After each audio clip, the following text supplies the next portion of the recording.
ਹਾਂਜੀ, ਵਾਹਿਗੁਰੂ ਜੀ ਕਾ ਖਾਲਸਾ, ਵਾਹਿਗੁਰੂ ਜੀ ਕੀ ਫਤਿਹ। ਵੀਰ ਜੀ ਵਾਹਿਗੁਰੂ ਜੀ ਕਾ ਖਾਲਸਾ, ਵਾਹਿਗੁਰੂ ਜੀ ਕੀ ਫਤਿਹ। ਸਰਦਾਰ ਮੇਜਰ ਸਿੰਘ ਜੀ। ਹਾਂਜੀ ਵੀਰ ਜੀ। ਸਤਿਕਾਰਯੋਗ ਸਾਥੀਓ, ਮੈਂ ਪਹਿਲਾਂ ਤੁਹਾਨੂੰ ਦੱਸਣਾ ਚਾਹੁੰਦਾ ਵੀ ਅੱਜ ਪੰਚਾਇਤੀ ਜ਼ਮੀਨ ਦੇ ਮਾਮਲੇ 'ਚ ਜੋ SC ਕੋਟੇ ਦੀ ਆ, ਤੀਜੇ ਹਿੱਸੇ ਦੀ, ਉਸ ਵਿਸ਼ੇ ਤੇ ਗੱਲ ਕਰਨੀ ਆ। ਤੇ ਇਹ ਭਾਈ ਸਾਹਿਬ, ਭਾਈ ਮੇਜਰ ਸਿੰਘ ਜੀ ਆ, ਜੋ ਗੁਰਦਾਸਪੁਰ ਦੇ ਪਿੰਡ ਕੋਟ ਟੋਡਰਮਲ, ਬਲਾਕ ਕਾਹਨੂੰਵਾਨ ਤੇ ਜ਼ਿਲ੍ਹਾ ਗੁਰਦਾਸਪੁਰ ਤੋਂ। ਇਹਨਾਂ ਨੇ ਪਿਛਲੇ ਲੰਬੇ ਸਮੇਂ ਤੋਂ ਪੰਚਾਇਤੀ ਜ਼ਮੀਨ ਦੇ ਮਾਮਲੇ 'ਚ ਸੰਘਰਸ਼ ਲੜਿਆ ਤੇ ਉਹ ਜਿੱਤ ਪ੍ਰਾਪਤ ਕੀਤੀ ਆ। ਤੇ ਹੁਣ ਉਹ ਪੰਚਾਇਤੀ ਜ਼ਮੀਨ ਦੀ ਬੋਲੀ ਹੋ ਚੁੱਕੀ ਆ ਤੇ ਹੁਣ ਇਹਨਾਂ ਨੇ ਉਹਦੇ ਵਾਸਤੇ ਜਿਹੜਾ ਅਗਲਾ ਪ੍ਰੋਸੈਸ ਆ ਉਹ ਚੱਲ ਰਿਹਾ। ਉਹਦੇ ਵਾਸਤੇ ਆਪਾਂ ਗੱਲਬਾਤ ਕਰਦੇ ਹਾਂ। ਭਾਈ ਮੇਜਰ ਸਿੰਘ ਜੀ, ਜਿਹੜੀ ਪੰਚਾਇਤੀ ਜ਼ਮੀਨ ਆ, ਤੁਸੀਂ ਇਹ ਕਦੋਂ ਕੁ ਇਹ ਜਿਹੜੀ ਜ਼ਮੀਨ ਦੀ ਸੰਘਰਸ਼ ਇਹ ਸ਼ੁਰੂ ਕੀਤਾ ਤੇ ਉਹਦੇ 'ਚ ਕੀ ਵੱਖ ਤਰ੍ਹਾਂ ਦੀਆਂ ਪ੍ਰੋਬਲਮ ਆਈਆਂ, ਕਿੰਨਾ ਨੇ ਸਾਥ ਕੀਤਾ, ਆਪਾਂ ਇਹਦੇ 'ਚ ਇੱਕ ਇੱਕ ਕਰਕੇ ਚਰਚਾ ਕਰ ਲਾਂਗੇ। ਇਹ ਕਿੰਨੀ ਕੁ ਦੇਰ ਤੋਂ ਤੁਸੀਂ ਇਹਦੇ ਤੇ ਲੜਾਈ ਲੜ ਰਹੇ ਹੋ? ਵੀਰ ਜੀ ਇਹਦੇ ਤੇ ਸਾਨੂੰ ਤਕਰੀਬਨ 1 ਸਾਲ ਕੁਝ ਮਹੀਨੇ ਹੋ ਚੱਲੇ ਆ ਚੱਲਦੇ ਨੇ ਜੀ। ਅੱਛਾ, 1 ਸਾਲ ਤੇ ਕੁਝ ਮਹੀਨੇ ਹੋ ਗਏ। ਹਾਂਜੀ। ਅੱਛਾ, ਤੇ ਯਾਨੀ ਮੇਰੇ ਹਾਲ ਕੱਲ ਹੋਈ ਹੈ ਬੋਲੀ? ਪਰਸੋਂ ਸਾਡੀ ਬੋਲੀ ਜਿਹੜੀ ਉਹ ਸਾਡੇ ਭਾਈਚਾਰੇ ਦੇ ਨਾਂ ਜਿਹੜੀ ਹੋਈ ਹੈ। ਠੀਕ ਹੈ। ਜਿਹੜੀ ਇਹ ਬੋਲੀ ਆ, ਕਿੰਨੀ ਕੁ ਜ਼ਮੀਨ ਆ ਪਿੰਡ ਦੀ ਤੇ ਕਿੰਨੀ ਕੁ ਟੋਟਲ ਕਿੰਨੀ ਆ ਪੰਚਾਇਤ ਦੀ ਜ਼ਮੀਨ, ਤੇ ਜਿਹੜੀ SC ਕੋਟੇ ਦੀ ਤੀਜੇ ਹਿੱਸੇ ਚ ਆਉਂਦੀ ਹੈ SC ਭਾਈਚਾਰੇ ਦੇ, ਉਹ ਕਿੰਨੀ ਜ਼ਮੀਨ ਆ? ਸਾਡੇ ਪਿੰਡ ਟੋਟਲ ਜ਼ਮੀਨ 18 ਕਿੱਲੇ 2 ਕਨਾਲਾਂ ਜ਼ਮੀਨ ਸੀ, ਜਿਹਦੇ ਤੋਂ ਸਾਨੂੰ 1/3 ਹਿੱਸਾ ਯਾਨੀ 6 ਕਿੱਲੇ 13 ਮਰਲੇ ਜ਼ਮੀਨ ਸਾਡੇ ਭਾਈਚਾਰੇ ਦੇ SC ਕੋਟੇ ਦੇ ਹਿੱਸੇ ਆਉਂਦੀ ਜੀ। ਇਹ ਜਿਹੜੀ ਜਰਨਲ ਵਰਗ ਦੀ ਆ, ਉਹਦੀ ਬੋਲੀ ਕਿੰਨੀ ਹੋਈ ਆ, ਤੇ ਜਿਹੜੀ SC ਭਾਈਚਾਰੇ ਦੀ ਆ ਉਹਦੀ ਬੋਲੀ ਕਿੰਨੇ 'ਚ ਹੋਈ ਆ? ਜਿਹੜੀ ਜਰਨਲ ਭਾਈਚਾਰੇ ਦੀ ਜ਼ਮੀਨ ਆ ਉਹਦੀ ਬੋਲੀ 43,500 ਰੁਪਇਆ ਹੋਈ ਆ, ਤੇ ਜਿਹੜੀ SC ਭਾਈਚਾਰੇ ਦੀ ਜ਼ਮੀਨ ਆ ਉਹਦੀ ਜਿਹੜੀ ਬੋਲੀ ਇਸ ਵਾਰ ਉਹ 15,000 ਰੁਪਏ ਪਰ ਏਕੜ, ਤਾਂ 90,000 ਰੁਪਏ ਨੂੰ ਜਿਹੜੀ ਆ 6 ਕਿੱਲਿਆਂ ਦੀ ਜ਼ਮੀਨ ਦੀ ਬੋਲੀ ਹੋਈ ਹੈ। ਠੀਕ ਹੈ ਜੀ। ਫਿਰ ਇਹਦੇ ਜਿਹੜੀ ਜ਼ਮੀਨ ਦਾ ਸੰਘਰਸ਼ ਚਲਾਇਆ ਤੁਸੀਂ, ਇਹਦੇ 'ਚ ਕਿਹੜੀਆਂ ਜਥੇਬੰਦੀਆਂ ਨੇ ਤੁਹਾਡਾ ਸਾਥ ਦਿੱਤਾ ਤੇ ਕਿੰਨੀਆਂ ਕੁ ਪ੍ਰੋਬਲਮ ਆਈਆਂ? ਇਹਦੇ 'ਚ ਵੀਰ ਜੀ ਸਾਨੂੰ ਖਾਸ ਕਰਕੇ ਪੇਂਡੂ ਮਜ਼ਦੂਰ ਯੂਨੀਅਨ ਜਿਹੜੀ ਸੀ ਉਹਨੇ ਜਿਹੜਾ ਸਾਡਾ ਸਹਿਯੋਗ ਦਿੱਤਾ। ਆਲ ਇੰਡੀਆ ਟ੍ਰੇਡ ਯੂਨੀਅਨ ਜਿਹੜੀ ਆ ਉਹਨਾਂ ਨੇ ਸਾਡਾ ਪੂਰਾ ਵੀ ਸਾਥ ਦਿੱਤਾ, ਖਾਸ ਕਰਕੇ ਡਿਸਟ੍ਰਿਕਟ ਗੁਰਦਾਸਪੁਰ ਤੋਂ। ਤਾਂ ਉਹਨਾਂ ਦੀ ਜਿਹੜੀ ਕਮੇਟੀ ਆ ਉਹਨਾਂ ਨੇ ਪੂਰਾ ਸਹਿਯੋਗ ਦਿੱਤਾ, ਆਪਣਾ ਆਰਥਿਕ ਤੌਰ ਤੇ ਤਾਂ ਨਹੀਂ, ਫਾਈਨੈਂਸ਼ਲੀ ਜਿਹੜਾ ਵੀ ਸਾਡੇ ਨਾਲ ਦੁੱਖ ਸੁੱਖ 'ਚ ਹਰੇਕ ਜਗ੍ਹਾ ਖੜਦੇ ਆ। ਤਾਂ ਉਹਨਾਂ ਦੇ ਸਹਿਯੋਗ ਦੇ, ਉਹਨਾਂ ਦੇ ਝੰਡੇ ਥੱਲੇ ਜਿਹੜਾ ਇਹ ਸੰਘਰਸ਼ ਵੀ ਆਪਾਂ ਗਾਂਹ ਅੱਗੇ ਤੋਰਿਆ। ਜਿਹਨੂੰ ਆਪਾਂ ਸਿੱਧੇ ਸ਼ਬਦਾਂ 'ਚ ਕਹੀ ਰਹੀਏ ਵੀ ਜਿਹੜੀਆਂ ਇਹ ਜਥੇਬੰਦੀਆਂ ਇਹ ਕਾਮਰੇਡਾਂ ਦੀਆਂ ਨੇ? ਕਾਮਰੇਡਾਂ ਦੀ ਸੀ। ਹਾਂ, ਕਈ ਵਾਰੀ ਆਮ ਬੰਦੇ ਨੂੰ ਜਿਹੜੀਆਂ ਤੁਸੀਂ ਟ੍ਰੇਡ ਯੂਨੀਅਨਾਂ ਦੇ ਜਾਂ ਨਾਮ ਲਈ, ਸ਼ਾਇਦ ਆਮ ਬੰਦੇ ਨੂੰ ਕਈ ਵਾਰੀ ਨਹੀਂ ਪਤਾ ਲੱਗਦਾ। ਜਿਹੜਾ ਪਿੰਡ ਦਾ, ਜਾਣੀ ਜਦੋਂ ਆਪਾਂ ਪੰਚਾਇਤੀ ਜ਼ਮੀਨ ਦੀ ਅਕਸਰ ਗੱਲ ਕਰਦੇ ਹਾਂ ਜਾਂ ਸੰਘਰਸ਼ ਵਿੱਢਦੇ ਹਾਂ, ਉਹਦੇ 'ਚ ਜਿਹੜਾ ਪਿੰਡ ਦਾ ਭਾਈਚਾਰਾ ਯਾਨੀ ਜਾਤੀ ਤੌਰ ਤੇ ਦੇਖਿਆ ਜਾਵੇ ਉਹ 2 ਸਾਈਡਾਂ 'ਚ ਖੜਾ ਹੋ ਜਾਂਦਾ।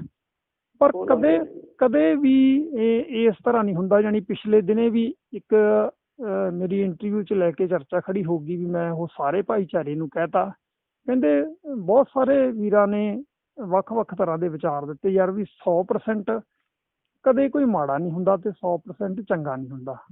ਪਰ ਮੈਂ ਇਸ ਮਾਮਲੇ 'ਚ ਤੁਹਾਡੇ 'ਚੋਂ ਜਾਣਨਾ ਚਾਹੁੰਦਾ ਵੀ ਜਿਵੇਂ ਤੁਸੀਂ ਪੰਚਾਇਤੀ ਜੀ ਜ਼ਮੀਨ ਨੂੰ ਲੈ ਕੇ ਸੰਘਰਸ਼ ਵਿੱਢਿਆ ਤੇ ਉਹਦੇ ਜਿਹੜੇ ਪਿੰਡ 'ਚੋਂ ਜਰਨਲ ਭਾਈਚਾਰਾ ਜਾਂ ਆਪਾਂ ਕਹਿ ਦਈਏ ਵੀ ਜੱਟ ਭਾਈਚਾਰੇ ਦੇ ਕਿੰਨੇ ਕੁ ਲੋਕਾਂ ਨੇ ਤੁਹਾਡਾ ਸਾਥ ਦਿੱਤਾ ਜੀ?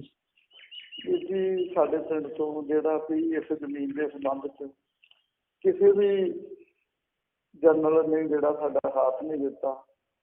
ਜਨਰਲ ਨੇ, ਕਿਉਂਕਿ ਜਨਰਲ ਇੱਥੋਂ ਦੀ ਸਾਨੂੰ ਪਿੰਡ 'ਚ ਕਹਿੰਦਾ ਸੀ ਵੀ ਤੁਹਾਡੇ ਹਿੱਸੇ ਦੀ ਜ਼ਮੀਨ ਹੀ ਨਹੀਂ ਬਣਦੀ ਤੇ ਤੁਸੀਂ ਕੀ ਲੱਗਦੇ ਹੋ ਇਸ ਜ਼ਮੀਨ ਦੇ। ਤਾਂ ਸਾਡੇ ਨਾਲ ਜਿਹੜੇ ਟਕਰਾਅ ਵੀ ਹੋਇਆ।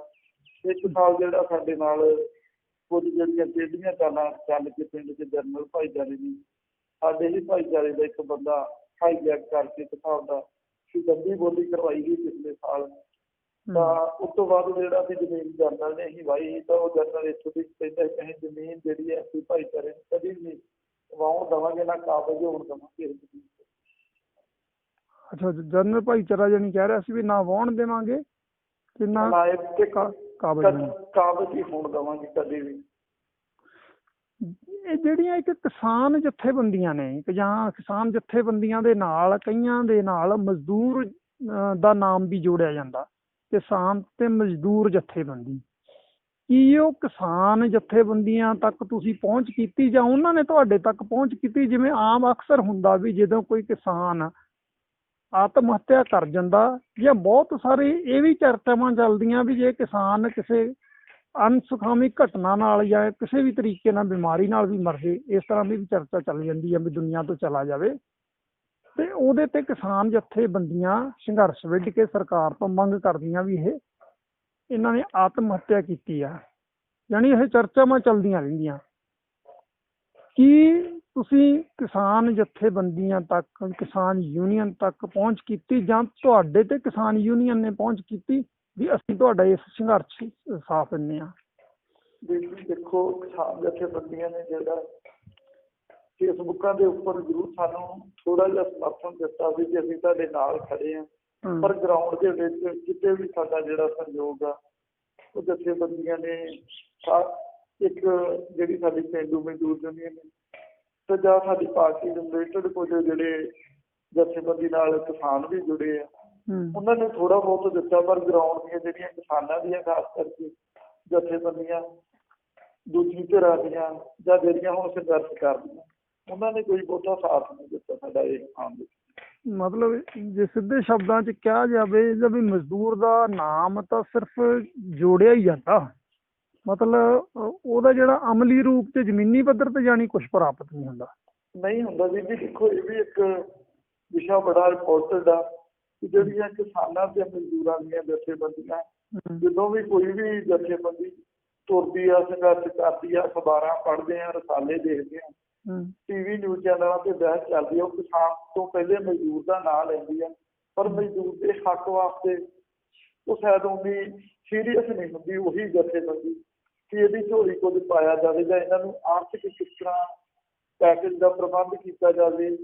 ਜਿਵੇਂ ਕਿ ਹੁਣ ਮੈਂ ਮਜ਼ਦੂਰਾਂ ਨਾਲ ਰਿਲੇਟਡ ਹਾਂ, ਤਾਂ ਸਾਡੇ ਗੁਰਦਾਸਪੁਰ ਜ਼ਿਲ੍ਹੇ ਦੇ ਵਿੱਚ ਅੱਜ ਕਿਤੇ ਵੀ ਇੱਕ ਵੀ ਮਜ਼ਦੂਰਾਂ ਦੀ ਜਿਹੜੀ ਆ ਬੈਂਕ ਸੁਸਾਇਟੀ ਨਹੀਂ ਆ ਜਿਹਦੇ ਤੋਂ ਸਾਨੂੰ ਕੁਝ ਰਾਹਤ ਪੈਕੇਜ ਮਿਲ ਸਕੇ ਜਾਂ ਕੋਈ ਸੁਸਾਇਟੀ ਤੋਂ ਸਬਸਿਡੀ ਵਗੈਰਾ ਮਿਲ ਸਕੇ ਗਰੀਬ ਮਜ਼ਦੂਰ ਵਾਸਤੇ। ਇਹੋ ਜਿਹਾ ਕੁਝ ਵੀ ਨਹੀਂ ਜਿਹੜਾ ਕਿ ਸਾਡੇ ਜ਼ਿਲ੍ਹੇ 'ਚ ਹੈਗਾ ਜੀ। ਅੱਛਾ, ਇੱਕ ਦੱਸੋ ਵੀ ਰਾਜਨੀਤਿਕ ਪਾਰਟੀ ਜਿਵੇਂ ਅਕਾਲੀ ਤੇ ਕਾਂਗਰਸੀ ਆ, ਜਾਣੀ ਜੇ ਆਪਾਂ ਕਹਿ ਦਈਏ ਮੌਜੂਦਾ ਹਾਲਾਤਾਂ 'ਚ ਇਹ ਦੋ ਪਾਰਟੀਆਂ ਦਾ ਹੀ ਜ਼ਿਆਦਾ ਦਬਦਬਾ, ਅਕਾਲੀ ਤੇ ਕਾਂਗਰਸ, ਸੱਤਾ 'ਚ ਚਾਹੇ ਕੋਈ ਆ ਜਾਏ ਨਾ। ਕੀ ਇਹਨਾਂ ਪਾਰਟੀ ਦੇ ਲੀਡਰਾਂ ਨੇ ਕੋਈ ਤੁਹਾਨੂੰ ਮਤਲਬ ਸਿੱਧੇ ਤੌਰ ਤੇ ਜਾਂ ਅਸਿੱਧੇ ਤੌਰ ਤੇ ਕੋਈ ਸਹਿਯੋਗ ਦਿੱਤਾ ਇਹਨਾਂ ਨੇ? ਨਹੀਂ ਵੀਰ ਜੀ, ਦੋਨਾਂ ਧਿਰਾਂ ਤੋਂ ਜਿਹੜਾ ਜੇ ਗੱਲ ਕਰੀਏ, ਅਕਾਲੀ ਪਾਰਟੀ ਨੇ, ਮੈਂ ਪਹਿਲੇ ਦੱਸਿਆ ਪਿਛਲੇ ਸਾਲ ਜਦੋਂ ਅਸੀਂ ਸੰਘਰਸ਼ ਸਟਾਰਟ ਕੀਤਾ ਸੀ ਤਾਂ ਫੇਸਬੁੱਕ ਦੇ ਉੱਪਰ ਜਿਹੜਾ ਸੀ ਜ਼ਰੂਰ ਇਹਨਾਂ ਦੀ ਅਕਾਲੀ ਪਾਰਟੀ ਨੇ ਜਿਹੜਾ ਸੀ ਸਮਰਥਨ ਕੀਤਾ ਸੀ। ਪਗੜੀ ਸੰਭਾਲ ਲੈ ਦਿੱਤਾ ਇੱਕ ਜਥੇਬੰਦੀ ਹੈ ਕਿਸਾਨਾਂ ਦੀ, ਉਹਨੇ ਕਿਹਾ ਸੀ ਵੀ ਅਸੀਂ ਤੁਹਾਡੇ ਨਾਲ ਆ, ਪਰ ਸੰਯੋਗ ਕਰਾਉਣ ਤੋਂ ਕੁਝ ਨਹੀਂ ਦਿੱਤਾ। ਦੂਜੇ ਪਾਸੇ ਦੀ ਅਸੀਂ ਗੱਲ ਕਰੀਏ ਅਕਾਲੀਆਂ ਦੀ ਤੇ ਕਾਂਗਰਸੀਆਂ ਦੀ, ਤਾਂ ਅਕਾਲੀਆਂ ਨੇ ਵੀ ਕੋਈ ਆਪਣਾ ਜਿਹੜਾ ਬਹੁਤਾ ਯੋਗਦਾਨ ਨਹੀਂ ਦਿੱਤਾ, ਕਾਂਗਰਸੀਆਂ ਨੇ ਦਿੱਤਾ। ਅਕਾਲੀ ਸਗੋਂ ਸਾਡੇ ਕਾਂਗਰਸੀਆਂ ਨਾਲੋਂ ਵੀ ਵੱਧ ਵਿਰੋਧ 'ਚ ਖੜਦੇ ਰਹੇ ਆ, ਕਿਉਂਕਿ ਕਾਂਗਰਸ ਦੀ ਸਰਕਾਰ ਸੀ, ਤੁਹਾਨੂੰ ਪਤਾ ਸੀ ਕਿ ਜੇ ਕੋਈ ਹਿਲਜੁਲ ਹੁੰਦੀ ਹੈ ਤਾਂ ਸਾਡੇ ਸਿਰ ਭਾਂਡਾ ਭੱਜਣਾ। ਤਾਂ ਅਕਾਲੀ ਜਿਹੜੇ ਇੱਕ ਵਿਰੋਧੀ ਧਿਰ ਹੋਣ ਦੀ ਬਜਾਏ ਸਾਡੇ ਨਾਲ ਖੜਨ ਦੀ ਬਜਾਏ ਸਾਡੇ ਉਲਟ ਜ਼ਿਆਦਾ ਚੱਲਦੇ ਰਹੇ ਯਾਰ। ਇਹਨੂੰ ਤੁਸੀਂ ਬਾਕੀ ਚੀਜ਼ਾਂ ਨਾਲ ਇਹਨੂੰ ਜਾਤੀਵਾਦ ਵੀ ਮੰਨਦੇ ਹੋ ਵੀ ਜਾਤੀਵਾਦ ਬਹੁਤ ਭਾਰੂ ਆ? ਹਾਲਾਂਕਿ ਜੇ ਦੂਸਰੇ ਪਾਸੇ ਦੇਖਿਆ ਜਾਵੇ ਦੂਜੀਆਂ ਸਟੇਟਾਂ 'ਚ ਬਾਹਰਲੇ ਸੂਬਿਆਂ ਨਾਲੋਂ ਜਿਹੜਾ ਪੰਜਾਬ ਦਾ ਜਾਤੀਵਾਦ ਆ ਉਹਦਾ ਜਿਹੜਾ ਜ਼ਮੀਨੀ ਪੱਧਰ ਤੇ ਆ ਉਹ ਵੱਖਰਾ, ਯਾਨੀ ਜਿਵੇਂ ਬਾਹਰਲੀਆਂ ਸਟੇਟਾਂ 'ਚ ਘੋੜੀ ਤੇ ਨਹੀਂ ਚੜ੍ਹਨ ਦਿੱਤਾ ਜਾਂਦਾ, ਜਾਂ ਜੁੱਤੀਆਂ ਉਤਾਰ ਕੇ ਘਰਾਂ ਦੇ ਬ੍ਰਾਹਮਣਾਂ ਦੇ ਜਾਂ ਮਨੂਵਾਦੀ ਲੋਕਾਂ ਦੇ ਘਰਾਂ ਦੇ ਅੱਗੋਂ ਦੀ ਨਹੀਂ ਲੰਘ ਸਕਦੇ। ਸੋ ਇਸ ਤਰ੍ਹਾਂ ਦੀ ਘਟਨਾ ਨਹੀਂ ਹੈ। ਦੇਖੋ, ਇਸ ਗੱਲ ਤੋਂ ਇਨਕਾਰ ਨਹੀਂ ਕੀਤਾ ਜਾਂਦਾ ਹੈ ਨਾ, ਵੀ ਜਿਹੜੀਆਂ ਬਾਕੀ ਯੂਪੀ ਬਿਹਾਰ 'ਚ ਸਟੇਟਾਂ 'ਚ ਵੱਖਰਾ ਇਸ ਤਰ੍ਹਾਂ ਦਾ ਜਾਤੀਵਾਦ ਨਹੀਂ ਹੈ। ਪਰ ਗੁਰੂਆਂ ਦੀ ਧਰਤੀ ਤੇ ਪੰਜਾਬ 'ਚ ਜਿਹੜਾ ਜਾਤੀਵਾਦ ਉਹ ਵੱਖਰੇ ਟਾਈਪ ਦਾ, ਮਤਲਬ ਇਹ ਜਿਹੜੀਆਂ ਪੰਚਾਇਤੀ ਜ਼ਮੀਨ ਆ ਜਾਂ ਪੰਚਾਇਤੀ ਜ਼ਮੀਨ ਨੂੰ ਕੋਈ ਹੋਰ ਬੰਦਾ ਆਪਣਾ ਸੀਰੀ ਆਪਣਾ ਯਾਨੀ ਬੰਦਾ ਹਾਈਜੈਕ ਕਰਕੇ, ਜਿਹਨੂੰ ਡਮੀ ਬੋਲੀ ਵੀ ਕਿਹਾ ਜਾਂਦਾ, ਉਹ ਖੜਾ ਕਰਕੇ ਜ਼ਿਮੀਂਦਾਰ ਭਾਈਚਾਰਾ ਲੈਣ ਦੀ ਕੋਸ਼ਿਸ਼ ਕਰਦਾ। ਜਾਂ ਜਿਵੇਂ ਤੁਸੀਂ ਦੱਸਿਆ ਵੀ ਇਹ ਜਦੋਂ ਪੰਚਾਇਤੀ ਜ਼ਮੀਨ ਦੀ ਗੱਲ ਆਉਂਦੀ ਆ ਤੇ ਸਾਰਾ ਜਰਨਲ ਵਰਗ ਜੱਟ ਭਾਈਚਾਰਾ ਉਹ ਇੱਕ ਤਰਫ ਖੜਾ ਹੋ ਜਾਂਦਾ। ਮਤਲਬ ਇਹ ਜਾਤੀਵਾਦ ਦਾ ਇਹਨੂੰ ਕਹਿ ਸਕਦੇ ਆ ਜਾਂ ਸੋਚ ਸਕਦੇ ਆ ਵੀ ਇਹ ਜਾਤੀਵਾਦ ਵੀ ਇੱਕ ਤਰ੍ਹਾਂ ਦਾ ਹੈਗਾ ਇਹ। ਦੇਖੋ ਵੀਰ ਜੀ, ਇਹ ਗੱਲ ਸੱਚ ਆ ਕਿ ਜਿਹੜਾ ਜਾਤੀਵਾਦ ਆ ਜੇ ਉਹਨੂੰ ਗਰਾਊਂਡ ਤੇ ਜਿਵੇਂ ਕਿ ਤੁਸੀਂ ਇੱਕ ਯੂਪੀ ਬਿਹਾਰ ਨਾਲੋਂ ਸਾਡੇ ਪੰਜਾਬ 'ਚ ਕੋਈ ਅਲੱਗ ਟਾਈਪ 'ਚ ਆ, ਕਿਉਂਕਿ ਜਦੋਂ ਹੱਕ ਦੀ ਗੱਲ ਆਈ ਨਾ, ਜਿਵੇਂ ਕਿ ਪੰਚਾਇਤੀ ਜ਼ਮੀਨ ਦੀ ਆਪਣੇ ਹੱਕ ਦੀ ਐਸ ਭਾਈਚਾਰੇ ਵਾਲੀ ਜ਼ਮੀਨ ਦੀ ਗੱਲ ਆਉਂਦੀ ਆ, ਤਾਂ ਪੰਜਾਬ 'ਚ ਤਕਰੀਬਨ ਇਹ ਨਹੀਂ ਵੀ ਮੇਰੇ ਪਿੰਡ ਆ ਜਿਹੜਾ ਜਨਰਲ ਵਰਗ ਆ ਉਹ ਉਸ ਸਾਈਡ ਹੀ ਖੜਦਾ, ਜਨਰਲ ਵਾਲੇ ਪਾਸੇ ਦੀ ਜ਼ਮੀਨ ਜਿਹੜੀ ਹੈ ਐਸੀ ਭਾਈਚਾਰੇ ਨੂੰ ਨਾ ਜਾਵੇ। ਤਕਰੀਬਨ ਹੀ ਜਿਹੜਾ ਪੂਰੇ ਪੰਜਾਬ ਦੇ ਹਾਲਾਤ ਹੀ ਇਹੀ ਨਿਕਲ ਕੇ ਸਾਹਮਣੇ ਆਏ। ਚਲੋ ਡਿਸਟ੍ਰਿਕਟ ਗੁਰਦਾਸਪੁਰ ਤੋਂ ਇਕੱਲਾ ਸਾਡਾ ਪਿੰਡ ਜਿਵੇਂ ਸੰਘਰਸ਼ ਤੋਰਿਆ, ਸੋ ਇੱਕ ਸਾਡੀ ਝੋਲੀ ਵੀ ਆਈ, ਪਰ ਸੰਗਰੂਰ ਦੇ 80 ਪਿੰਡਾਂ ਦਾ ਜਿਹੜੀ ਜਿੱਤ ਆ ਉਹ ਪੈ ਚੁੱਕੀ ਉਹਨਾਂ ਦੀ ਝੋਲੀ। ਤੇ ਸੰਗਰੂਰ ਦੇ ਵਿੱਚ ਵੀ ਤਾਂ ਇਹੀ ਕੁਝ ਹੀ ਹੋਇਆ ਕਿ ਜਿਹੜਾ ਜਨਰਲ ਆ ਉਹ ਜ਼ਮੀਨ ਤੇ ਐਸੀ ਭਾਈਚਾਰੇ ਨੂੰ ਕਾਬਜ਼ ਨਹੀਂ ਹੋਣ ਦਿੰਦਾ, ਉੱਤੇ ਵੜਨ ਨਹੀਂ ਦਿੰਦੇ। ਕਈ ਜਗ੍ਹਾ ਤੇ ਡਾਂਗ ਸੋਟਾ ਚੱਲਿਆ, ਕਈਆਂ ਦੇ ਸਿਰ ਪਾਟੇ, ਕਈ ਜਿਹੜੇ ਇਹ ਜ਼ਮੀਨ ਦੇ ਚੱਕਰਾਂ 'ਚ ਵੱਢ ਫੱਡ 'ਚ ਸ਼ਹੀਦ ਵੀ ਹੋ ਗਏ। ਸੋ ਕਈ ਇਹੋ ਜਿਹੇ ਕੇਸ ਜਿਹੜੇ ਉਹ ਪੰਜਾਬ 'ਚੋਂ ਨਿਕਲ ਕੇ ਆਏ ਬਾਹਰ, ਤੇ ਜਿਹਦੇ ਨਾਲ ਸਾਨੂੰ ਇੰਨਾ ਪਤਾ ਲੱਗਿਆ ਵੀ ਜਿਹੜੀ ਜ਼ਮੀਨ ਨਾਲ ਵੀ ਰਿਲੇਟਡ ਜਾਤੀਵਾਦ ਹੈਗਾ। ਇਹ ਜੀ ਜੀ ਬਿਲਕੁਲ, ਕਿਉਂਕਿ ਜਿਹੜੀ ਜ਼ਮੀਨ ਆ ਉਹ ਜਨਰਲ ਵਰਗ ਕੋਲ ਹੀ ਆ ਪਿੰਡਾਂ ਦੇ ਵਿੱਚ। ਜੇ ਅਸੀਂ ਗੱਲ ਕਰੀਏ ਵੀ ਜਿਵੇਂ ਕਿ ਪਿੰਡਾਂ ਦੀ ਮੈਂ ਖਾਸ ਕਰਕੇ ਮੈਂ ਆਪਣੇ ਮਾਝੇ ਦੇ ਵਿੱਚੋਂ ਦੇਖੀ ਆ, ਤਾਂ ਜਿਹੜਾ ਜੱਟ ਭਾਈਚਾਰਾ ਉਹਦੇ ਕੋਲ ਭਾਵੇਂ ਕਿਸੇ ਕੋਲ ਦੋ ਕਨਾਲਾਂ, ਕੋਈ ਕੁਝ ਲੋਕਾਂ ਕੋਲ ਨਹੀਂ ਵੀ ਆ, ਮੈਂ ਹੀ ਨਹੀਂ ਆਂਦਾ, ਪਰ ਖਾਸ ਕਰਕੇ ਜਿਨ੍ਹਾਂ ਕੋਲ ਨਹੀਂ ਵੀ ਆ ਉਹੀ ਲੋਕ ਇਹ ਚੀਜ਼ ਚਾਹੁੰਦੇ ਆ ਵੀ ਐਸੀ ਭਾਈਚਾਰਾ ਇਸ ਜ਼ਮੀਨ ਤੇ ਕਾਬਜ਼ ਨਾ ਹੋਵੇ। ਇਹੋ ਜਿਹੇ ਹਾਲਾਤ ਵੀ ਅਸੀਂ ਆਪਣੇ ਪਿੰਡ ਤੋਂ ਦੇਖੇ। ਹਾਲਾਂਕਿ ਜਿਹੜਾ ਜਰਨਲ ਵਰਗ ਆ ਜੱਟ ਭਾਈਚਾਰਾ ਉਹਨੂੰ ਜਿਹੜੀ ਪੰਚਾਇਤੀ ਜ਼ਮੀਨ ਆ ਜਿਹੜੀ ਜਰਨਲ ਦੇ ਹਿੱਸੇ ਆਉਂਦੀ ਆ ਉਹ ਉਹਨਾਂ ਨੂੰ ਦੇ ਦੇਣੀ ਚਾਹੀਦੀ ਹੈ ਜਿਨ੍ਹਾਂ ਕੋਲ ਨਹੀਂ ਜ਼ਮੀਨ ਹੈ ਜਾਂ ਜਿਨ੍ਹਾਂ ਕੋਲ ਘੱਟ ਜ਼ਮੀਨ ਆ, ਹਨਾ, ਵੱਧ ਵਾਲਿਆਂ ਨੂੰ ਨਹੀਂ ਲੈਣੀ ਚਾਹੀਦੀ। ਤੇ ਐਸਸੀ ਦੀ ਐਸਸੀ ਨੂੰ ਛੱਡ ਦੇਣੀ ਚਾਹੀਦੀ ਹੈ। ਤੁਹਾਡੇ ਪਿੰਡ ਦੀ ਮੈਂ ਜਿਹੜੀ ਇੱਕ ਖਾਸੀਅਤ ਦੇਖੀ ਗਈ ਜਾਂ ਮਤਲਬ ਕਿ ਕਹਿ ਦਈਏ ਚੰਗਾ ਪੱਖ ਦੇਖੇ ਗਿਆ ਵੀ ਜਿਹੜੀ ਤੁਹਾਡੀ ਲੜਾਈ ਆ ਉਹ ਸ਼ਾਂਤਮਈ ਤਰੀਕੇ ਨਾਲ ਨਿਬੜ ਗਈ। ਬੇਸ਼ੱਕ ਥੋੜਾ ਵਾਦ ਵਿਵਾਦ ਹੋਇਆ, ਪਰ ਉਹਦੇ ਤੇ ਚਲੋ ਕਿਸੇ ਸੱਟ ਫੇਟ FIR ਤੋਂ ਜਾਂ ਕੋਈ ਵੱਡੀ ਘਟਨਾ ਨਹੀਂ ਹੋਈ। ਇਹਦੇ 'ਚ ਮੈਂ ਕਹਿ ਸਕਦਾ ਵੀ ਸਾਰੇ ਪਿੰਡ ਦਾ ਇਸ ਮਤਲਬ ਲੋਕਾਂ ਨੂੰ ਸਿੱਖਿਆ ਲੈਣੀ ਚਾਹੀਦੀ ਆ। ਪਰ ਇਹਦੇ ਪਿੱਛੇ ਕੀ ਕਾਰਨ ਆ ਵੀ ਜਿਵੇਂ ਬਾਕੀ ਪਿੰਡਾਂ 'ਚ ਸੰਗਰੂਰ ਦੇ ਕਾਫੀ ਪਿੰਡਾਂ 'ਚ ਜਿਵੇਂ ਵਿਵਾਦ ਹੁੰਦਾ, FIR ਵੀ ਹੁੰਦੀਆਂ, ਜਿਵੇਂ ਤੁਸੀਂ ਕਿਹਾ ਵੀ ਕਈ ਬੰਦਿਆਂ ਨੂੰ ਜਾਨੋਂ ਵੀ ਜਾਣਾ ਪਿਆ, ਤੁਹਾਡੇ ਪਿੰਡ 'ਚ ਇਸ ਤਰ੍ਹਾਂ ਦੀ ਘਟਨਾ ਨਾ ਹੋਣਾ ਇਹਦੇ ਕੀ ਕਾਰਨ ਹੋ ਸਕਦੇ ਆ ਵੀ ਆਪਾਂ ਜਿਹੜੇ ਹੋਰ ਵੀ ਲੋਕਾਂ ਨੂੰ ਮਤਲਬ ਸੇਧ ਦੇ ਸਕੀਏ? ਤੇ ਦੇਖੋ ਇਹਦੇ 'ਚ ਕੀ ਆ, ਜਿਹੜਾ ਦਬ ਦਬਾਅ ਹੁੰਦਾ ਉਹ ਜ਼ਿਆਦਾ ਇੰਪੋਰਟੈਂਟ ਹੁੰਦਾ। ਕਿਉਂਕਿ ਆਪਾਂ ਜਿਹੜਾ ਜਿਵੇਂ ਤੁਸੀਂ ਮੇਰੇ ਜਾਣਦੇ ਹੋ, ਆਪਾਂ ਬਾਹਰ ਨਾਲ ਰਿਲੇਟਡ ਕਾਫੀ ਦੁਨੀਆਦਾਰੀ ਦੀ ਨੌਲੇਜ ਵੀ ਰੱਖਦੇ ਸੀ।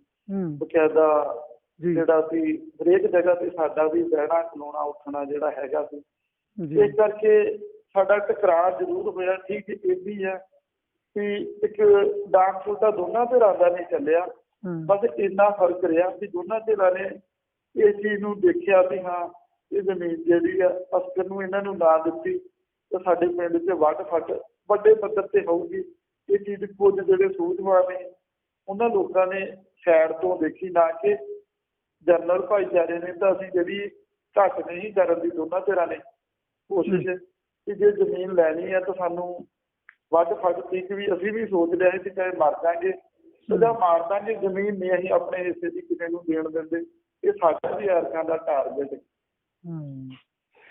ਇਹਦੇ ਚੋਂ ਇੱਕ ਗੱਲ ਮੈਨੂੰ ਲੱਗਦਾ ਜਿਹੜੀ ਮੇਰੀ ਸਮਝ ਆਈ ਆ ਵੀ ਇੱਕ ਤਾਂ ਇਹ ਵੀ ਜੇ ਤੁਸੀਂ ਜ਼ਮੀਨ ਲੈਣੀ ਆ ਤੇ ਤੁਹਾਨੂੰ ਹਰ ਪੱਖ ਤੋਂ ਤਿਆਰ ਰਹਿਣਾ ਪਊਗਾ। ਉਹ ਚਾਹੇ FIR ਦਾ ਮਸਲਾ ਹੋਵੇ, ਚਾਹੇ ਉਹ ਲੜਾਈ ਦਾ ਮਸਲਾ ਹੋਵੇ, ਚਾਹੇ ਕਿਸੇ ਦਾ ਮਸਲਾ ਹੋਵੇ, ਤਾਂ ਤੁਹਾਨੂੰ ਜ਼ਮੀਨ ਮਿਲ ਸਕਦੀ। ਜੇ ਤੁਸੀਂ ਡਰਦੇ ਹੋ ਤਾਂ ਤੁਹਾਨੂੰ ਜ਼ਮੀਨ ਨਹੀਂ ਮਿਲਣੀ। ਇਹ ਗੱਲ ਵੀਰ ਜੀ ਸੱਚ ਹੈ ਵੀ ਜੇ ਤੁਸੀਂ ਕਿਸੇ ਵੀ ਪਿੰਡ ਦਾ ਸੰਘਰਸ਼ ਦੇਖੋ, ਸੰਘਰਸ਼ ਸ਼ੁਰੂ ਹੁੰਦਾ ਵਾ ਤਾਂ ਉੱਥੇ ਹੀ ਗੋਲ ਹੋ ਜਾਂਦਾ, ਕਿਉਂਕਿ ਜਿਹੜਾ ਡਰ ਦਾ ਦਬ ਦਬਾਅ ਵਾ ਉਹ ਜਿਹੜਾ ਵੱਡੇ ਪੱਧਰ ਤੇ ਇਹ ਕਰਕੇ ਜਿਹੜੀ ਲੰਬੀ ਬੋਲੀ ਆ ਉਹ ਬਹੁਤ ਛੇਤੀ ਜਿਹੜੀ ਆ ਆਮ ਪਿੰਡਾਂ 'ਚ ਫੈਕਟਰ ਹੋ ਜਾਂਦੀ ਆ। ਜਿੱਥੇ ਡਰ ਘੱਟ ਹੋਊਗਾ ਕਿਸੇ ਇਨਸਾਨ ਨੂੰ ਤਾਂ ਉੱਥੋਂ ਜਿਹੜਾ ਵੀ ਉਹ ਜਿਹੜਾ ਆਟੋਮੈਟਿਕਲੀ ਉਹ ਚੀਜ਼ ਨਹੀਂ ਲੰਬੀ ਹੁੰਦੀ। ਦੂਸਰਾ ਇਹਦਾ ਪੱਖ ਇਹ ਆ ਵੀ ਜਦੋਂ ਸਾਹਮਣੇ ਵਾਲੇ ਨੂੰ ਜਿਹੜਾ ਪੈਸੇ ਵਾਲਾ ਨਾ ਉਹਦੇ 'ਚ ਦੋ ਪੱਖ ਹੁੰਦੇ। ਇੱਕ ਤਾਂ ਉਹਦੇ 'ਚ ਹੰਕਾਰ ਹੁੰਦਾ, ਦੂਸਰਾ ਉਹਦੇ 'ਚ ਡਰ ਹੁੰਦਾ। ਜਦੋਂ ਉਹਨਾਂ ਨੂੰ ਇਹ ਪਤਾ ਲੱਗ ਜਾਂਦਾ ਵੀ ਅੱਗੇ ਉਹ ਵਾਲਾ ਵੀ ਜਿਹੜਾ ਜਿਹਨੂੰ ਆਪਾਂ ਆਮ ਸਿੱਧੇ ਸ਼ਬਦਾਂ 'ਚ ਕਹਿ ਦਈਏ ਵੀ ਜਿਹੜਾ ਕਮਜ਼ੋਰ ਆ ਜਾਂ ਗਰੀਬ ਆ, ਉਹਦੇ ਕੋਲੇ ਹੁੰਦਾ ਹੀ ਕੁਛ ਨਹੀਂ ਗਵਾਉਣ ਵਾਸਤੇ। ਉਹਨੂੰ ਤੁਸੀਂ ਜੇਲ੍ਹ ਭੇਜ ਸਕਦੇ ਆ, FIR ਕਰ ਸਕਦੇ ਆ, ਪਰ ਉਹਦਾ ਇਹ ਨਹੀਂ ਵੀ ਬਹੁਤ ਵੱਡਾ ਨੁਕਸਾਨ ਹੁੰਦਾ, ਕਿਉਂਕਿ ਜਿਹੜਾ ਪੈਸੇ ਵਾਲਾ ਹੁੰਦਾ ਉਹਦੇ ਕੋਲੇ ਗਵਾਉਣ ਨੂੰ ਕਈ ਕੁਛ ਹੁੰਦਾ। ਇੱਕ ਤਾਂ ਅੱਜ ਕੱਲ੍ਹ ਬੱਚੇ ਇਕੱਲੇ ਇਕੱਲੇ ਹੁੰਦੇ ਆ ਜਿਹੜੇ ਅਮੀਰਾਂ ਦੇ ਹੁੰਦੇ ਆ। ਇੱਕ ਉਹਨਾਂ ਨੂੰ ਆਮ ਬੰਦੇ ਨੂੰ ਜਿਹੜਾ ਲੇਬਰ ਕਲਾਸ ਆ ਉਹ ਤਾਂ ਵੈਸੇ ਹੀ ਜ਼ਿੰਦਗੀ ਉਹਦੀ ਖਰਾਬ ਆ, ਉਹਨੂੰ ਜੇਲ੍ਹ 'ਚੋਂ ਜਾਂ ਥਾਣਿਆਂ 'ਚੋਂ ਬਹੁਤਾ ਕੋਈ ਹੁੰਦਾ ਨਹੀਂ। ਪਰ ਜਿਹੜਾ ਅਮੀਰ ਬੰਦਾ ਪੈਸੇ ਵਾਲਾ ਉਹਨੂੰ ਇਸ ਗੱਲ ਦਾ ਵੀ ਡਰ ਹੁੰਦਾ ਵੀ ਜੇ ਮੇਰੇ ਵੱਜ ਗਈ ਜਾਂ ਉਹਨਾਂ ਦੇ ਵੱਜ ਗਈ, ਜੇ ਜੇਲ੍ਹ ਜਾਣਾ ਪੈਂਦਾ ਤੇ ਮਤਲਬ ਜ਼ਿੰਦਗੀ ਖਰਾਬ ਵੀ ਹੋ ਸਕਦੀ ਹੈ। ਕਿਉਂਕਿ ਅੱਜ ਕੱਲ੍ਹ ਬੱਚਿਆਂ ਨੇ ਬਾਹਰ ਵੀ ਜਾਣਾ, ਕਈ ਤਰੀਕੇ ਨਾਲ ਸੋਚਦੇ ਆ, ਪੜ੍ਹਾਈ ਲਿਖਾਈ ਵੀ ਚੱਲਦੀ ਆ। ਇਸ ਕਰਕੇ ਵੀ ਜਦੋਂ ਸਾਹਮਣੇ ਇੱਕ ਤਰ੍ਹਾਂ ਦੀ ਬਰਾਬਰ ਦੀ ਧਿਰ ਬਣ ਜਾਂਦੀ ਆ ਤੇ ਫਿਰ ਜਿਹੜਾ ਸਾਹਮਣੇ ਵਾਲਾ ਵੀ ਉਹ ਇੱਕ ਤਰ੍ਹਾਂ ਦਾ ਸੋਚਦਾ ਵੀ ਯਾਰ ਹੁਣ ਹੱਕ ਤਾਂ ਇਹਨਾਂ ਦਾ ਹੀ ਆ ਤੇ ਇਹਨਾਂ ਨੂੰ ਦੇ ਦੇਣਾ ਚਾਹੀਦਾ। ਬਹੁਤ ਦੇਰ ਹੋ ਗਈ ਵਾਹੁੰਦਿਆਂ ਨੂੰ। ਮੈਨੂੰ ਲੱਗਦਾ ਵੀ ਇਹ ਵੀ ਪੱਖ ਹੈਗਾ ਵੀਰ ਜੀ। ਦੇਖੋ ਜਿਹੜੀ ਜਿਵੇਂ ਤੁਸੀਂ ਗੱਲ ਕੀਤੀ ਆ ਤੇ ਇਵੇਂ ਇਹ ਚੀਜ਼ ਜਿਹੜੀ ਹੈਗੀ ਆ, ਕਿਉਂਕਿ ਜਿਹੜਾ ਅਮੀਰ ਬੰਦਾ ਜਾਂ ਜਿਵੇਂ ਪਿੰਡਾਂ ਦੇ ਧਨਾੜ ਬਹੁਤ ਸਾਰੇ ਲੋਕ ਆ ਉਹ ਕਾਬਲ ਆ, ਉਹਨਾਂ ਦਾ ਦਬ ਦਬਾਅ ਪੋਲੀਟੀਕਲ ਵੀ ਹੁੰਦਾ। ਪਰ ਜਦੋਂ ਗਰੀਬ ਆਪਣੀ ਆਈ ਤੇ ਆਉਂਦਾ ਨਾ, ਉਹ ਕਹਿੰਦਾ ਜਿਵੇਂ ਮੈਂ ਪਹਿਲੇ ਵੀ ਜ਼ਿਕਰ ਕੀਤਾ ਕਿ ਦੇਖੋ ਮੈਨੂੰ ਇਸ ਜ਼ਮੀਨ ਦੇ ਨਾਲ ਰਿਲੇਟਡ ਨਾ ਤਾਂ ਮਰਨ ਦਾ ਡਰ ਸੀ, ਮੈਂ ਇੱਕੋ ਹੀ ਦਿਲ ਦੀ ਧਾਰੀ ਸੀ ਦਿਲ 'ਚ ਕਿ ਜ਼ਮੀਨ ਕਿਸੇ ਵੀ ਪੱਧਰ ਤੇ ਚਾਹੇ ਨਾ ਸੰਘਰਸ਼ ਨਾਲ ਕਾਨੂੰਨੀ ਪੱਖ ਤੋਂ ਉਹ ਵੀ ਲੜੂਗਾ। ਜੇ ਗਰਾਊਂਡ ਤੇ ਇਹ ਜੇ ਇਹ ਵੀ ਲੋਕ ਜਿਹੜੇ ਆ ਵੀ ਸਾਨੂੰ ਦਬ ਕੇ ਮਾਰਦੇ ਤਾਂ ਅਸੀਂ ਵੀ ਬਰਾਬਰ ਦਾ ਦਬਕਾ ਮਾਰਾਂਗੇ। ਜੇ ਇਹ ਚਾਰ ਸਾਡੇ ਨਾਲ ਡਾਂਗਾ ਖੜਕਾਉਣਗੇ ਤਾਂ ਅਸੀਂ ਵੀ ਖੜਕਾਵਾਂਗੇ। ਸਾਡਾ ਪਲਾਨ ਇੱਥੋਂ ਸੀ ਕਿ ਤਾਂ ਜ਼ਮੀਨ ਜਿਹੜੀ ਆ ਸਾਡੀ ਥੋੜੀ ਛੇਤੀ ਪਈ ਆ। ਜਿਹੜੇ SC ਭਾਈਚਾਰੇ ਨੇ ਆ ਤਕਰੀਬਨ ਜਿਵੇਂ ਆਮ ਉਹ ਖਰੀਦੇ ਜਾਂਦੇ ਆ, ਵਿਕ ਜਾਂਦੇ ਆ ਜਾਂ ਗੁੰਮਰਾਹ ਹੋ ਜਾਂਦੇ ਆ, ਵੱਖ-ਵੱਖ ਤਰ੍ਹਾਂ ਦੇ ਇਲਜ਼ਾਮ ਲੱਗਦੇ ਆ।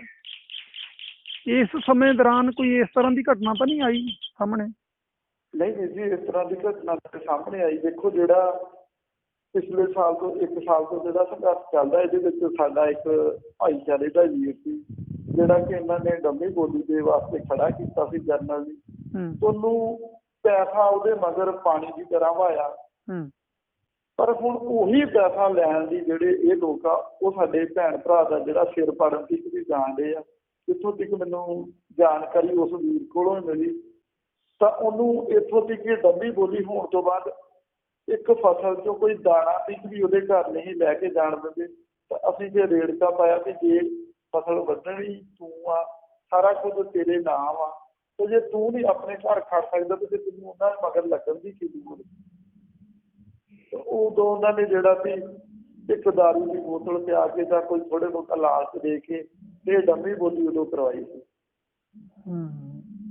ਇੱਕ ਮੇਜਰ ਸਿੰਘ ਜੀ, ਤੁਹਾਡੇ ਗੁਰਦਾਸਪੁਰ ਜ਼ਿਲ੍ਹੇ 'ਚ ਹੀ ਮੈਂ ਕੁਛ ਕੁ ਦਿਨ ਪਹਿਲਾਂ ਹੀ ਮੈਂ ਨਿਊਜ਼ ਸੁਣੀ ਸੀ ਵੀ ਇੱਕ ਬੋਲੀ ਹੋਈ ਪੰਚਾਇਤੀ ਜ਼ਮੀਨ ਦੀ, ਸ਼ਾਇਦ ਉਹ ਬੋਲੀ ਤਾਂ ਜਰਨਲ ਦੀ ਹੋਣੀ ਆ, ਤੇ 1,09,000 ਨੂੰ 1 ਕਿੱਲਾ ਬੋਲੀ ਤੇ ਚੜਿਆ। ਇਹ ਗੱਲ ਤਾਂ ਪੱਕੀ ਆ ਵੀ ਉਹ ਜਿੱਦ ਜਦਾਈ 'ਚ ਲਈ ਹੋਣੀ ਆ ਜ਼ਮੀਨ, ਜਿਵੇਂ ਜਰਨਲ ਵਰਗ ਜਾਂ ਜੱਟ ਭਾਈਚਾਰਾ ਮਤਲਬ ਇਸ ਚੀਜ਼ 'ਚ ਮੰਨਿਆ ਜਾਂਦਾ ਵੀ ਉਹਨੇ 1,09,000 ਤੇ ਬੋਲੀ ਤੇ ਚੜਾ ਕੇ ਇਸ ਤਰ੍ਹਾਂ ਦੀ ਜਿੱਦ ਰੱਖਣੀ, ਤੁਹਾਡੇ ਗੁਰਦਾਸਪੁਰ ਜ਼ਿਲ੍ਹੇ ਦੀ ਗੱਲ ਆ, ਮੈਂ ਤਾਂ ਤੁਹਾਡੇ ਨਾਲ ਕਰ ਰਿਹਾ, ਤੁਸੀਂ ਵੀ ਸੁਣੀ ਹੋਣੀ, ਵੀ ਇੱਕ ਇੰਨੀ ਮਹਿੰਗੀ ਬੋਲੀ ਲੈਣਾ ਤੇ ਜ਼ਮੀਨ, ਫਿਰ ਉਹਦੇ ਚੋਂ ਮਤਲਬ ਤੁਸੀਂ ਦੇਖੋ ਉਸ ਤੋਂ ਬਾਅਦ ਕੀ ਨਿਕਲਣਾ। ਫਿਰ ਆਪਾਂ ਕਹਿਣਾ ਵੀ ਵੱਖ-ਵੱਖ ਤਰ੍ਹਾਂ ਦੀਆਂ ਘਟਨਾਵਾਂ ਹੁੰਦੀਆਂ, ਫਿਰ ਅਸੀਂ ਇੰਨੀ ਮਹਿੰਗੀ ਜ਼ਮੀਨ ਬੋਲੀ ਤੇ ਲੈ ਕੇ ਫਿਰ ਸਰਕਾਰ ਤੋਂ ਮੰਗ ਰੱਖਣੀ, ਬਿਜਲੀ ਫ੍ਰੀ ਮੰਗਣੀ। ਜੇ ਤੁਹਾਨੂੰ ਇਹ ਲੱਗਦਾ ਵੀ ਇੰਨੀ ਕਮਾਈ ਹੈਗੀ ਆ, ਫਿਰ ਸਰਕਾਰ ਦੀਆਂ ਜਿਹੜੀਆਂ ਆਪਾਂ ਨੂੰ ਮੰਗਾਂ ਨਹੀਂ ਰੱਖਣੀਆਂ ਚਾਹੀਦੀਆਂ। ਦੂਸਰਾ ਪੱਖ ਇਹਦਾ ਇਹ ਹੈਗਾ ਵੀ ਕਈ ਪਿੰਡਾਂ ਨੇ ਹੁਣ ਜਿਹੜੀ ਝੋਨੇ ਦੀ ਲਵਾਈ ਆ, ਉਹਦੇ ਤੇ ਪੰਚਾਇਤ ਨੇ ਇੱਕ ਤੁਗਲਕੀ ਫਰਮਾਨ ਜਾਰੀ ਕਰਤਾ ਵੀ ਅਸੀਂ ਤਾਂ 2500 ਰੁਪਈਆ ਦੇਵਾਂਗੇ, ਜਿਹੜੀ ਦਿਹਾੜੀ ਆ ਉਹ 250 ਰੁਪਈਆ ਦੇਵਾਂਗੇ, ਦਵਾਈ ਦੀ ਛਿੜਕਾਈ ਦੇ ਇੰਨੇ ਪੈਸੇ ਦੇਵਾਂਗੇ। ਉਹਦੇ ਦੌਰਾਨ ਅਗਰ ਕੋਈ ਘਟਨਾ ਹੋ ਜਾਂਦੀ ਆ ਤਾਂ ਉਹਦਾ ਆਪ ਜ਼ਿੰਮੇਵਾਰ ਆ। ਮਤਲਬ ਕਿੱਥੇ ਤੁਸੀਂ ਦੇਖੋ ਕਿੱਡੀ ਵੱਡੀ ਗੱਲ, ਇੱਕ ਪਾਸੇ ਤਾਂ ਜਿਹੜੀ ਬੋਲੀ ਆ ਤੁਸੀਂ ਇੰਨੀ ਮਹਿੰਗੀ ਲੈਂਦੇ ਹੋ, ਦੂਸਰੇ ਪਾਸੇ ਜਿਹੜਾ ਗਰੀਬ ਆ ਉਹਦਾ ਤੁਸੀਂ ਗਲਾ ਘੁੱਟਣ ਨੂੰ ਤਿਆਰ ਆ, ਜਿਹੜਾ ਕਾਨੂੰਨੀ ਪੱਖ ਤੋਂ ਵੀ ਗਲਤ ਆ, ਧਾਰਮਿਕ ਪੱਖ ਤੋਂ ਵੀ ਗਲਤ ਆ। ਫਿਰ ਹੋਰ ਉਸ ਤੋਂ ਜਿਹੜੀ ਮਾੜੀ ਘਟਨਾ ਹੈਗੀ ਆ ਵੀ ਉਹਦੀ ਅਰਦਾਸ ਆ ਜਿਹੜੀ ਉਹ ਗੁਰਦੁਆਰਾ ਸਾਹਿਬ 'ਚ ਕੀਤੀ ਜਾਂਦੀ ਆ, ਜਿੱਥੇ ਕਿ ਸਾਰਾ ਜਿਹੜਾ ਗੁਰੂ ਸਾਹਿਬ ਦਾ ਸਿਧਾਂਤ ਆ ਉਹ ਬਰਾਬਰਤਾ ਨੂੰ ਲੈ ਕੇ ਚੱਲਦਾ। ਸੋ ਮਤਲਬ ਇਹਨੂੰ ਤੁਸੀਂ ਕਿਵੇਂ ਦੇਖਦੇ ਹੋ ਵੀ ਇਸ ਤਰ੍ਹਾਂ ਦੀ ਜਿਹੜੀ ਇੰਨੀ ਮਹਿੰਗੀ ਜ਼ਮੀਨ ਲੈਣਾ ਤੇ ਦੂਸਰੇ ਪਾਸੇ ਉਹਨਾਂ ਨੂੰ ਕਹਿਣਾ ਵੀ ਅਸੀਂ ਜਿਹੜੀ ਦਿਹਾੜੀ ਆ ਉਹ ਘੱਟ ਦੇਣੀ ਆ ਤੇ ਬਾਹਰ ਵੀ ਨਹੀਂ ਜਾਣ ਦੇਣਾ, ਤੇ ਜੇ ਕੋਈ ਘਟਨਾ ਹੋ ਜਾਂਦੀ ਆ ਤੇ ਉਹਦੇ ਜ਼ਿੰਮੇਵਾਰ ਵੀ ਤੁਸੀਂ ਖੁਦ ਆ। ਦੇਖੋ ਵੀਰ ਜੀ, ਜਿਹੜੀ ਸਾਡੇ ਗੁਰਦਾਸਪੁਰ 'ਚ ਜਿਹੜੀ ਬੋਲੀ ਦੀ ਤੁਸੀਂ ਜ਼ਿਕਰ ਕੀਤਾ ਵੀ ਉਹ 1,90,000 ਨੂੰ, 1,09,000 ਨੂੰ, 1,09,000 ਨੂੰ ਜਿਹੜੀ ਉਹ 1 ਏਕੜ ਜ਼ਮੀਨ ਹੈ, ਇੱਕ ਕਿੱਲਾ ਜਾਨੀ ਜ਼ਮੀਨ ਗਈ ਆ। ਉਹਦਾ ਕਾਰਨ ਉੱਥੇ ਦੋਨੇ ਧਿਰਾਂ ਦੇ ਵਿੱਚ ਜਿਹੜਾ ਵੀ ਬਹਿਸ ਬਸਈਆ ਲਾ ਲਓ, ਜਿਵੇਂ ਗੇਂਦਬਾਜ਼ੀ ਲਾ ਲਓ, ਤਾਂ ਜਿਹੜੀ ਤੁਸੀਂ ਗੁਰਦੁਆਰਾ ਸਾਹਿਬ ਤੋਂ ਜਿਹੜੀ ਅਰਦਾਸ ਦੀ ਗੱਲ ਕੀਤੀ ਆ, ਦੇਖੋ ਨਾ ਤਾਂ ਪਿੰਡਾਂ ਦੀਆਂ ਪੰਚਾਇਤਾਂ ਕੋਲ ਕੋਈ ਅਧਿਕਾਰ ਆ ਵੀ ਉਹ ਜਿਹੜਾ ਵੀ ਕਾਨੂੰਨੀ ਤੌਰ ਤੇ ਵੀ ਉਹ ਜਿਹੜਾ ਵੀ ਮਜ਼ਦੂਰ ਦੀ ਜਿਹੜੀ ਲੇਬਰ ਆ ਝੋਨੇ ਦੀ ਦਵਾਈ ਨੂੰ ਲੈ ਕੇ ਕਾਫੀ ਪਿੰਡਾਂ 'ਚ ਰੌਲਾ ਆਪਾਂ ਪੈਣ ਡਿਆ ਵੀ ਹਾਂ ਉਹ ਤੈਅ ਕਰਨ, ਕਿਉਂਕਿ ਇਹਦਾ ਅਧਿਕਾਰ ਇੱਕ ਲੇਬਰ ਕੋਰਟ ਕੋਲ ਤਾਂ ਜਾਂ ਮਜ਼ਦੂਰ ਦੇ ਕੋਲ ਆ ਵੀ ਮੈਨੂੰ ਕਿੰਨੀ ਜਿਹੜੀ ਮਜ਼ਦੂਰੀ ਪੁੱਗਦੀ ਆ। ਇਹ ਜਿਹੜਾ ਵੀ ਇੱਕ ਤਾਨਾਸ਼ਾਹੀ ਫਰਮਾਨ ਆ। ਦੂਸਰੇ ਪਾਸੇ ਇੱਕ ਸ਼੍ਰੋਮਣੀ ਕਮੇਟੀ ਦੇ ਜਿਹੜੇ ਗੁਰਦੁਆਰੇ ਵਾਲੀ ਵੀਡੀਓ ਦੇਖੀ ਹੈ, ਉਹ ਵੀ ਇੱਕ ਬਹੁਤ ਨਿੰਦਣਯੋਗ ਗੱਲ ਆ, ਜਿਹੜੀ ਕਿ ਮੈਂ ਵੀ ਉਹ ਵੀਡੀਓ ਦੇਖੀ ਸੀ। ਉਹਦੇ ਵਿੱਚ ਜ਼ਿਕਰ ਕੀਤਾ ਉਸ ਗ੍ਰੰਥੀ ਸਿੰਘ ਨੇ ਕਿ ਜੇ ਕੋਈ 250 ਤੋਂ ਵੱਧ ਦਿਹਾੜੀ ਲੈਂਦਾ ਤਾਂ ਉਹਨੂੰ ਅਕਾਲ ਪੁਰਖ ਵਾਹਿਗੁਰੂ ਪਛਾਣੇ। ਇਹਦਾ ਮਤਲਬ ਵੀ ਮਜ਼ਦੂਰ ਜਿਹੜਾ 250 ਲੈਣ ਡਿਆ ਉਹਨੂੰ ਵਾਹਿਗੁਰੂ ਅਕਾਲ ਪੁਰਖ ਪਛਾਣੂਗਾ। ਪਰ ਜਦੋਂ ਦੂਜੇ ਪਾਸੇ ਅਸੀਂ ਦੇਖਦੇ ਹਾਂ ਕਿ ਜਿਨ੍ਹਾਂ ਕੋਲ ਕਰੋੜਾਂ ਦੀਆਂ ਪ੍ਰਾਪਰਟੀਆਂ ਬਣੀਆਂ, ਉਹਨਾਂ ਨੂੰ ਵਾਹਿਗੁਰੂ ਅਕਾਲ ਪੁਰਖ ਕਿਉਂ ਨਹੀਂ ਪਛਾਣਦਾ ਵੀ? ਨਾਲੇ ਜੇ ਅਕਾਲ ਪੁਰਖ ਨੇ ਪਛਾਣਨਾ ਤੇ ਫਿਰ ਤੁਸੀਂ ਕੀ ਕਰਨਾ? ਅਕਾਲ ਪੁਰਖ ਆਪੇ ਪਛਾਣ ਲੂਗਾ।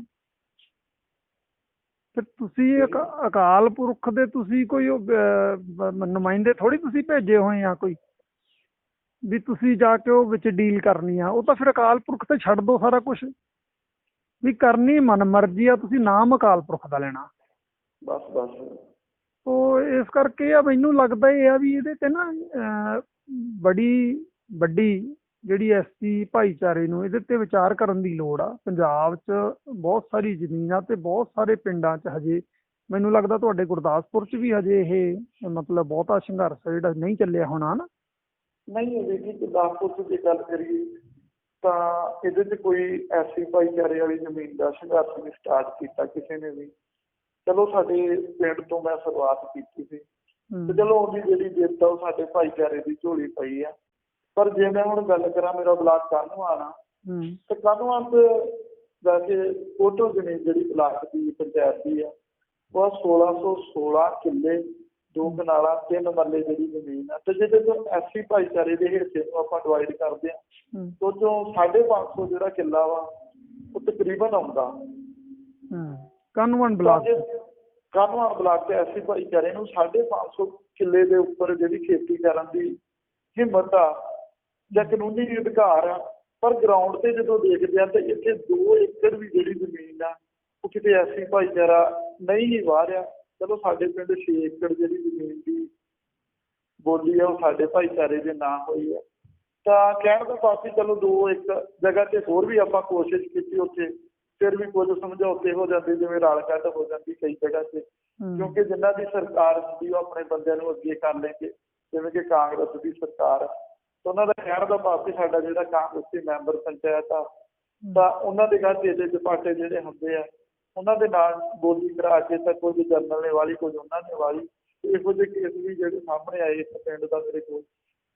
ਤਾਂ ਇਹ ਤਕਰੀਬਨ ਜਿਹੜੀ ਚੀਜ਼ ਆ, ਅਸੀਂ ਜ਼ਮੀਨ ਦੇ ਮਾਮਲੇ ਨੂੰ ਲੈ ਕੇ ਪੰਜਾਬ ਦੇ ਪੂਰੇ ਪੰਜਾਬ ਦੇ ਹਾਲਾਤ ਇਹੀ ਆ ਵੀ ਜਨਰਲ ਹੀ ਇਕੱਲਾ ਜੱਟ ਭਾਈਚਾਰਾ ਜਿਹੜਾ ਜ਼ਮੀਨ ਆ ਉਹਦੇ ਤੋਂ ਕਾਸ਼ਤ ਕਰ ਰਿਹਾ, ਉਹਦੀ ਇਨਕਮ ਲੈ ਰਿਹਾ, ਐਸੀ ਭਾਈਚਾਰੇ ਵਾਲੀ ਜ਼ਮੀਨ ਦੀ ਵੀ। ਪਰ ਐਸੀ ਭਾਈਚਾਰੇ ਦੀਆਂ ਜਥੇਬੰਦੀਆਂ ਉਹ ਵੀ ਇਹਦੇ ਤੇ ਜਿਹੜੀਆਂ ਬਹੁਤ ਨਿਕੰਮੀਆਂ ਮੈਂ ਕਹਿਣਾ, ਕਿ ਜਿਨ੍ਹਾਂ ਨੇ ਆਪਣਾ ਸਟੈਂਡ ਨਹੀਂ ਸਪਸ਼ਟ ਕਰਦੀਆਂ। ਕਿਉਂਕਿ ਦੇਖੋ, ਮੈਂ ਕੁਝ ਚੀਜ਼ਾਂ ਦੇ ਵਿੱਚ ਜਦੋਂ ਜ਼ਮੀਨ ਦੇ ਮਾਮਲੇ 'ਚ ਗਿਆ ਤਾਂ ਮੈਂ ਕੁਝ ਇਸ ਤੋਂ ਚੀਜ਼ ਸਿੱਖੀ ਆ ਕਿ ਜਿਹੜਾ ਬਲਾਕ ਦਾ ਆਪਣੇ ਜ਼ਮੀਨ ਦਾ ਜਿਹੜਾ ਇੰਚਾਰਜ ਆ, ਉਦੋਂ ਜਿਹੜੀ ਬੋਲੀਆਂ ਹੁੰਦੀਆਂ ਉਹਦੇ ਇਸ਼ਤਿਹਾਰ ਨਿਕਲਦੇ ਆ, ਉਹ ਇਸ਼ਤਿਹਾਰ ਖਾਲੀ ਸਰਪੰਚਾਂ ਦੇ ਕੋਲ ਜਾਂ ਬਲਾਕ 'ਚ ਰਹਿ ਜਾਂਦਾ।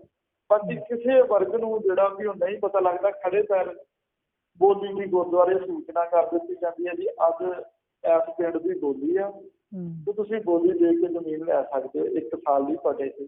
ਜਦ ਕਿ ਜਿਹੜੀ ਐਸੀ ਭਾਈਚਾਰੇ ਦੀਆਂ ਜਥੇਬੰਦੀਆਂ ਜਾਂ ਮਜ਼ਦੂਰਾਂ ਦੀਆਂ ਜਥੇਬੰਦੀਆਂ, ਉਹਨਾਂ ਨੂੰ ਚਾਹੀਦਾ ਸੀ ਇਹ ਜਿਹੜਾ ਇਸ਼ਤਿਹਾਰ ਆ ਉਹ ਬਕਾਇਦਾ ਪਿੰਡੋਂ ਪਿੰਡ ਪਹੁੰਚਣੇ ਚਾਹੀਦੇ ਆ।